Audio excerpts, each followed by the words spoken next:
Hi, everyone. Jared here. I'm here with my colleague, Greg. Hello, everybody. Hope everyone's doing well today. So for this month's webinar, we're going to be talking about saving for college, planning, and financial aid tips.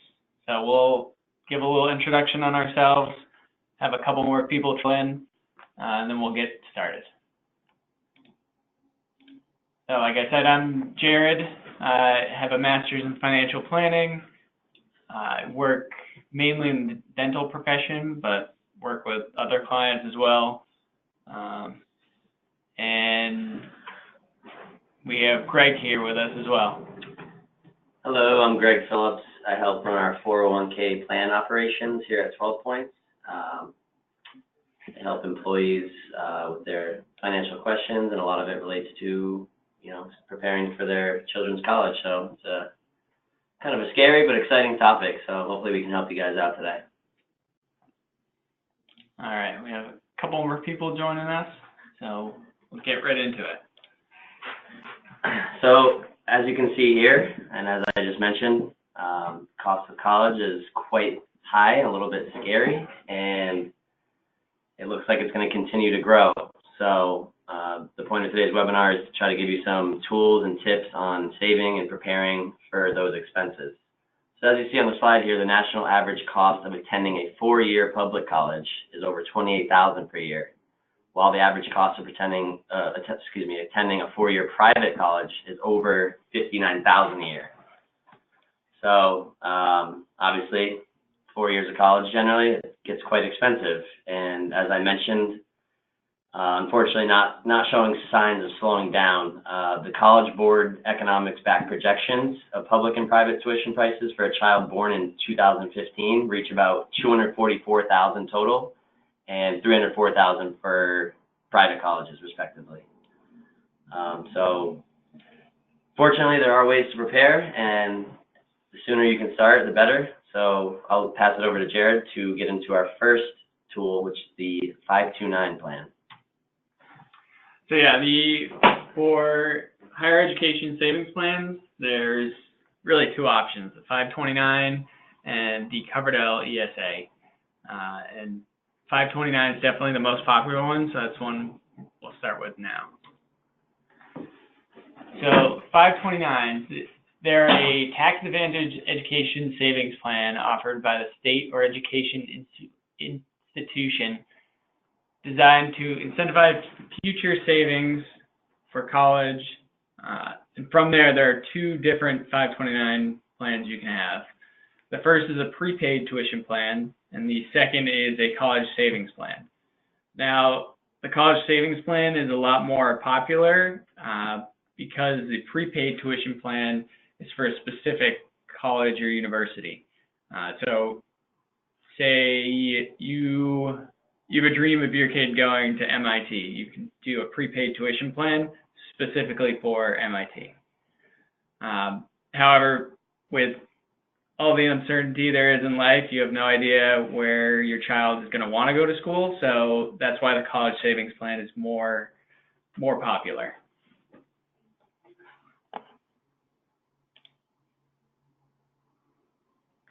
All right, and this gets into so for the prepaid plans, you can do either a contract plan or a unit plan. The unit is you purchase a certain percentage or units or credits. The plan guarantees that whatever the percentage of college costs, such as units, cover now, the same percentage will be covered in the future. So it kind of locks you in to the future. Yep. So that's the benefit of the prepaid, but again, you have to go to one college. So. And they can also be converted for use at private and out-of-state colleges as well. The private college 529 plan is a separate prepaid plan for private colleges. These plans are offered a few months out of the year, generally 6, and the age is also an influential figure. For the savings plan, now this is a more popular one. It acts a lot like your 401k or your IRA by investing your contributions in mutual funds or similar investments. And then it's the gains on that are tax deferred. So it'll offer several investment options, and using after-tax dollars, the account can go up and down in value. So as you approach the child going to school, you might want to be a little bit more conservative to avoid a huge downturn. And you have plenty of options like stock, mutual funds, bonds. These differ from plan to plan. Each state has their own plan. We recommend the Utah one, also called the My 529 plan. They have a lot of Vanguard funds that are reasonably priced and can save you money on that end. And then you can also change the beneficiary of 529 plan. So say your child doesn't need as much because they get scholarships, you can change it over to another beneficiary, like another child or niece, nephew, anyone.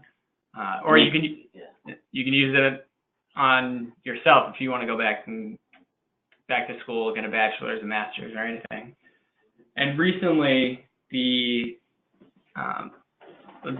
tax changes in 2017. You can actually use 529s for schools other than colleges as well. So you can use them for high schools, private academies, elementary schools, kindergarten.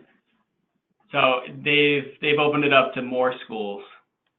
And with that being said, another great tip and something to think about is even if you don't have a child yet, you can actually open a 529, and especially now that they allow for elementary and high school, you might want to start preparing even before you have a child or two. So that's a great benefit as well. Yeah, exactly. And the biggest draw to these plans are the tax savings.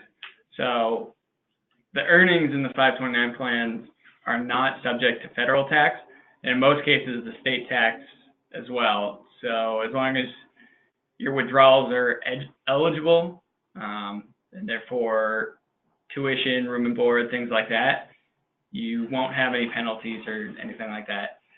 However, if you do draw the money from a 529 plan and do not use it on eligible expenses, you'll have to pay income tax on that as well as a 10% federal tax penalty on the earnings. Yeah, so it's definitely something you want to be careful of, because with 529, the difference of a pre-tax 401k is your contributions are already after tax, and if you decide to take that money out for something non-related, you're going to get taxed once again as well as the penalty. So it's obviously not advisable, and you really want to make sure you're saving just the amount that's right for education. Yeah, exactly. And we have a chart here that compares the two of them a little bit. So like we said, for the prepaid tuition plan, it locks in tuition prices, but it's for a specific college or university. Whereas the college savings plan does not lock in college costs, but it's a lot more flexible in where you can use the money. For the prepaid tuition, all the plans cover tuition and mandatory fees only, whereas the college savings plan, it covers all qualified, and it says higher education expenses, but we know now that you can use it for other schools other than colleges as well. For the prepaid, most plans set up a lump sum and installment payments prior to purchase based on age of the beneficiary, whereas the college, you can have plans that have contribution limits in excess of $200,000. So you can put a lot away into the college savings plan, and with the rate that the cost of college is going up, that's a good thing that you can put away that much. And you can also front load the 529 as well, so you can put away 5 years worth of contributions in 1 year, and then not put anything away for the next 4 years, so you can get that growth early on. The prepaid, many of the state plans are guaranteed or backed by the state, whereas the college savings plan, there's no state guarantee, and most of the investment options are subject to market risk. So you could have, depending on how you invest it, you could do really well, or it could, if you're too risky with it, it could be more of a detriment than a benefit. The prepaid, most of the plans have age and or grade limits for the beneficiary, whereas the college savings plan has no age limits. It's open to adults and children. And like Greg was saying, you can open it up before a child is born, change the beneficiary whenever you want. So it's a lot more flexible in that way too. And then in the prepaid, most plans have limited enrollment and contribution periods, whereas the college savings plan has enrollment and contributions that are open all year long. And now that we've gone over 529s, we're going to go over another popular savings plan, which is the Coverdell ESA. So the Coverdell, just getting right into it, the main difference used to be that you could use it on elementary, high school, pre-K expenses, and you could not do that with the 529. So now that the 529 allows for that, it was already the most popular, and it's certainly going to continue to be that. However, there are a couple of differences and pros to the Coverdell, so we'll touch upon those. So as you can see on the slide there, the Coverdell ESA is a trust or custodial account designed to help families pay for education. Similar to the 529, the Coverdell offers tax-free earnings growth and tax-free withdrawals when the funds are spent on qualified expenses. However, it is self-directed, unlike the limited menu offered in 529 plans. So we'll touch on that a little bit more on the next slide. But basically, you'll have more investment options. So some people are investment geeks out there, and they'll like that part of it. So that's a pro for some people. So here's the stats around the Coverdell and the pros and cons. Unlike the 529, which is another reason why the 529 tends to be more popular, there are limits, income limits to being able to contribute to a Coverdell. As you can see on the slide, for a single filer, you have to have a gross income less than $110,000, and joint filers has to be less than $220,000. So immediately, some people aren't eligible to even consider the Coverdell. Again, contribution limits remains another reason why the 529 tends to be more popular. It's only $2,000 per student per calendar year. So all these, for a variety of reasons, these were mainly created for that pre-college, those pre-college education expenses. Because also after your beneficiary or your child turns 18, you get a 6% excise tax on your contributions to the plan. So that's really not advisable, and that $2,000 per year, you're not going to really, I mean, it helps, but you won't get too far into your savings for a full college education. So 529 is definitely better for college savings, and the Coverdell has pros for the K through 12 education. Some of the pros are the investment flexibility, as I just previously mentioned. It's pretty much anything you want to invest in these accounts. The account is very similar to a Roth IRA, so if you're familiar with those, very similar, same type of thing, except for with the IRA, your goal is retirement. With this, it's education expenses. So you can actually convert the Coverdell to a 529, which is interesting. So if you never end up using it on those K through 12 expenses, you're better off converting it to the 529 at the age of 18, because as I mentioned, you'll have extra tax on those contributions after the child turns 18. And again, the K through 12 eligibility is huge. It was bigger, obviously, before the 529 allowed for that, but there is one pro with the Coverdell. The 529 you can only use for tuition expenses for K through 12. For college, you can use it for room and board and books and whatever else. But still, with the K through 12, that's the slight edge the Coverdell has, is you can use the Coverdell for tutors, books, you name it, that's related to the education, as well as the tuition. So you see a benefit in that, then the Coverdell absolutely would make sense, which it very well may for some people. However, there are the cons that you see on the screen. The ESA assets are not revocable from a beneficiary. So as we mentioned earlier, you could, if your child doesn't end up needing the tuition payments, you could transfer it to another family member, yourself. With the Coverdell, you are able to transfer it to another child under the age of 18, but you cannot bring it to yourself. So it makes it a little more risky. Obviously, we hope it gets used on something beneficial, but as Jared mentioned, life has many changes, so that's a slight risk that you just have to take account for.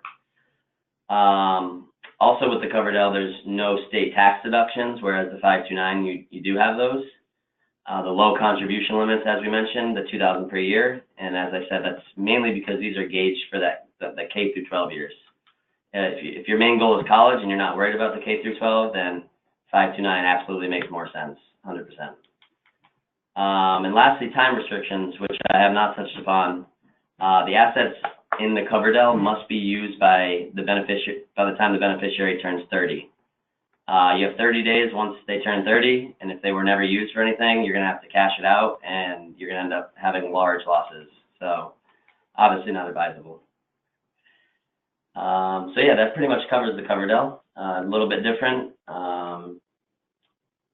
And as we mentioned, the 529 is generally the way to go. Yeah. So next we'll cover exit plans for both of these plans, and I'll let Jared go back to his 529s. So for exiting a 529, like we said, it can be used at qualifying schools. The beneficiary can be changed to a family member by the account holder, so you can change it to really anyone. But if you don't use it for qualified schools, you don't switch it over to another beneficiary, you can take it out and cash it out, but you'd incur the income taxes and a 10% on all earnings if the account is cashed out on non-qualifying purchases.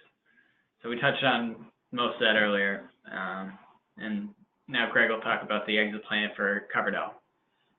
Yeah, same. So we did touch upon most of these, but we'll just reiterate them because you always want to be thinking about the exit plan. You don't want to have to waste this money that you took the time to save and the effort to save. So the Coverdell, again, liquidated on qualified expenses before the beneficiary reaches age 30. So that's what has to happen. And if it doesn't, as you see on the last bullet point, you're going to lose about 50% of the funds due to income tax and a 10% penalty. Obviously not advisable.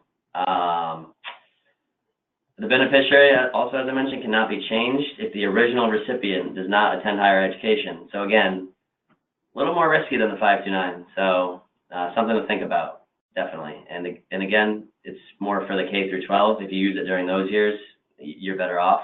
So that's kind of the way to go with regards to both these plans. So yeah, that covers up the plans, the two plans that can help you towards saving for your child's education. And again, the main benefit, which we know this stuff, so maybe we don't stress it enough is the tax benefits. You're going to get that tax-free growth. You're going to get growth in general because you're investing it rather than just putting it in a savings account. And then it's going to come out tax-free. You're not going to have to incur any income. So definitely powerful tools. Pass it back to Jared, and we'll get into some other resources.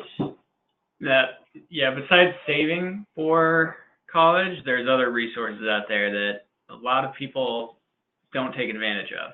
Absolutely. So for public resources, you have FAFSA and MIFA. Those are the two biggest ones, at least around here, because MIFA is Massachusetts specific. So the FAFSA is a pre-application for federal student aid. It's a legal document required to qualify for and obtain federal funds for your higher education. These funds include grants, loans, work study, and private awards. So a lot of people that apply for FAFSA only do it for the first year, but you should really be applying every year because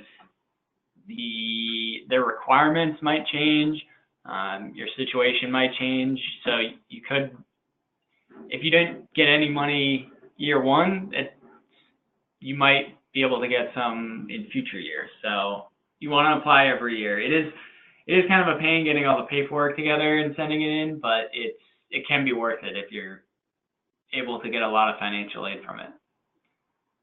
And then you want to try to keep your child's income and assets low, because that's one of the main things they look at.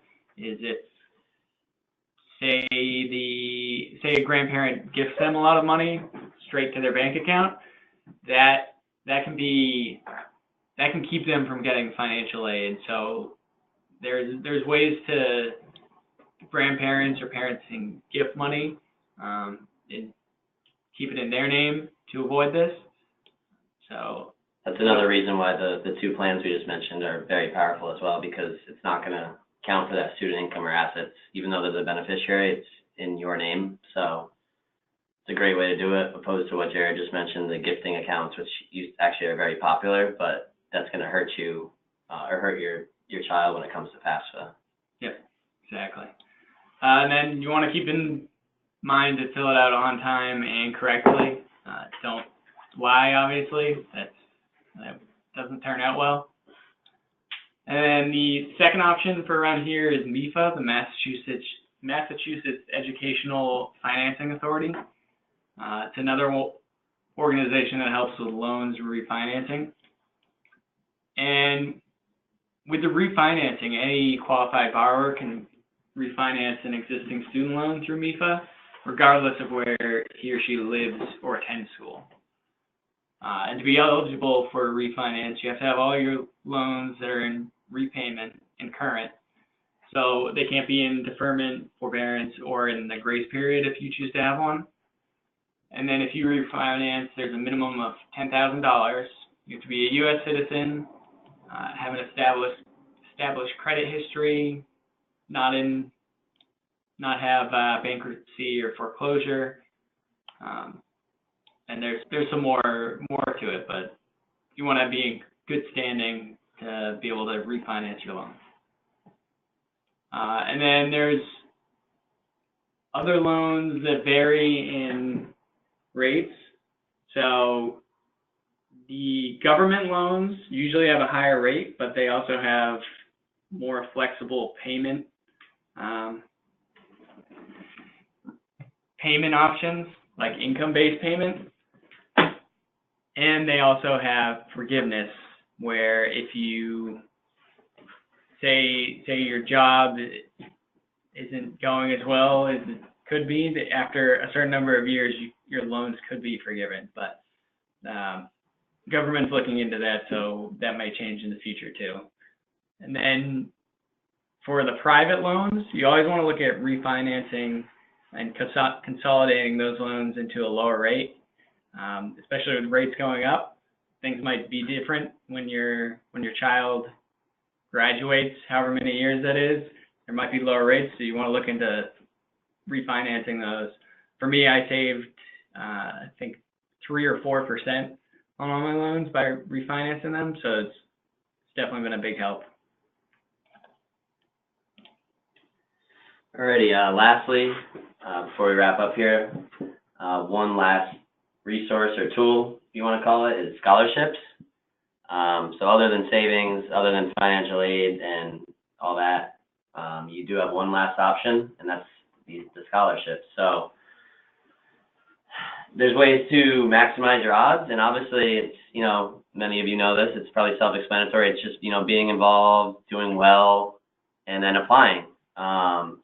And I think a lot of it starts with the parents and educating your children about, how much these college expenses are going to cost them, and to do their best to do well in school, get involved, and to actually fill out the scholarships when the time comes. Because I know, high school teenagers, they want to just hang out with their friends, they want to have fun, which they need to, but you got to take the time to do these scholarships, because you may not think you're going to get any, but oftentimes you will get something if you, take the effort. And a lot of it is, it's like success in life. Half of it's just showing up. Yep. There's plenty of scholarships that get 1 or 2 applications. They're the smaller ones that are local usually, but you could get an easy $500 if you're the only one applying to a scholarship, and that happens more often than you think. Mm-hmm. And that's the other thing I was going to mention is, you know, some kids or parents, usually the kids don't think $500 is going to do anything for them, but, you know, it adds up, and every little bit helps, especially when you're going to be having loans, which accrues interest. Everything helps. So there's no reason not to do them. As Jared mentioned, look local rather than larger. Your odds are just going to be better naturally. Not saying you shouldn't try the larger ones if you think you're, you know, eligible for those or have a good shot at them. And then second bullet, identify and capitalize what makes you different. Every scholarship generally has something they're looking for, whether it be music or athletics or something you're interested in, something you have experience in. So those are the ones you want to identify, and then, you know, really put the most effort into those, because you're going to definitely have a good shot. Don't overlook the smaller scholarships. Give them what they want on the application. Take your time, fill everything out, get it in on time, and then the get involved point is really obviously before filling these scholarships out in your junior or senior year. That comes for your entire childhood and education. So they can be really helpful, and you know, it's not a loan, it's not saving any money. This is free money. So any way to do that is obviously going to be beneficial in the long run. When you think about it, try to show your child that this is like having a great paying part-time job, because if you spend an hour and you earn a $500 scholarship by spending an hour writing the application, you just made $500 an hour. You're not going to find that at another part-time job as a high schooler. So they can be very rewarding, especially the ones that people aren't really going for. Definitely. And then on the left over there, we have a couple tools.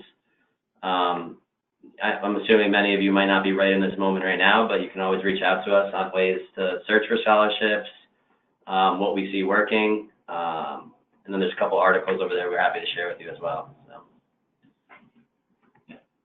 And then with that, we'll look at any questions that came in, and our info is up here as well. If you have any questions, like Greg said, reach out to us anytime.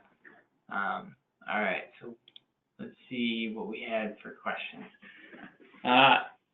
So here's a question: What time should I start saving for my kids' college? I mean, it's like saving for retirement. Start as soon as possible. We know that sounds cliche, but you know, the power of compounding, your money is going to grow, the tax benefits, it's really crucial. Yeah, exactly. And and like we mentioned, you can honestly do it before you have a child. That might be a little bit of, people might think that's a bit of a risk or a bit of a far reach, but hey, if you are planning on it, and especially with the 529, if worse comes to worse, you can always use it for yourself or somebody in your family. So, you know, it's generally not going to go to waste, you would hope. So. And that's all we have. So we'll end a minute early, let you guys get back to your day. But like we said, if you have any questions, reach out to Greg or I, and then tune in for next month's webinar, which is essential legal documents you should have to protect yourself. So it's going to be a good one. Yeah. It's our partner, Chris Cahill, doing that, who's actually an attorney. So definitely tune into that. Keep organized, and we're here to help. So thanks, everyone. Have a good day.